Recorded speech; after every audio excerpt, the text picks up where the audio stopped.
Hi, thank you for stopping by. I'm going to read this story called Snowman Magic. It had been snowing all day. Snowing, snowing, snowing. George was bored. There was no school, so he needed something to do. He kept looking out the window. Would it ever stop? The next morning, the sun was shining. When George looked out the window, everything was a brilliant white.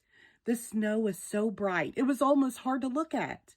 If he squinted, he could see it was very deep, and it had drifted high against the slope in his backyard. George put on his warm socks and his snow pants and his flannel shirt. Then he put on his snow jacket, his boots, his mittens, and his hat. He was ready. Outside, the air smelled clean and cold. George plunged into the snow. It was fluffy but crunchy, too.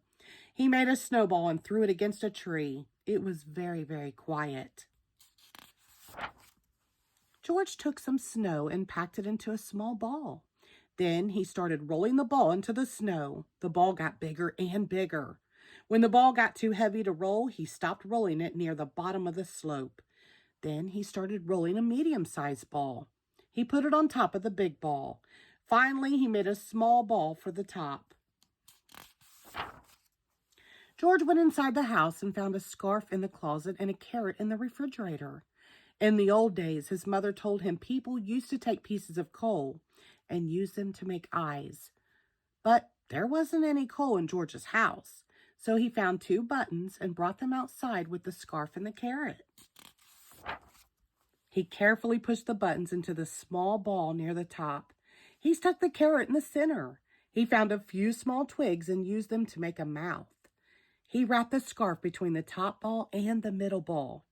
And he found 2 branches to stick into the sides of the middle ball. It was a perfect snowman. George turned his head. He thought he saw the snowman smiling at him. Could it be? Time for a snack, said George. He went inside the house and got 2 mugs of hot chocolate and some cookies. He put them on the snow table. Would you like something to eat? George asked. I can't drink hot chocolate, the snowman said, but a cookie would be nice. It was magic. After their snack, George made a cave, tunneling deep into the slope. He piled up snowballs at the entrance. Then he threw a couple at the snowman.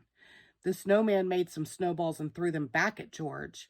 His long branch arms helped him throw the snowballs very far. It was hard to say who won the fight, but it was still fun.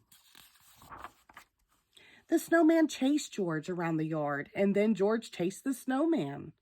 The snowman couldn't move the fast, so it was easy for George to sneak up on him. It was starting to get dark. George didn't want to go inside, but his mother was calling him. Goodbye, snowman, he said. I will see you tomorrow. George thought he heard the snowman say goodnight. The next day it was warmer. The sun was even brighter and the snowman was shrinking. George played with him all day, but he could tell that the snowman didn't have quite the same energy. Then it was Monday. George had to go to school. It was another bright, warm day.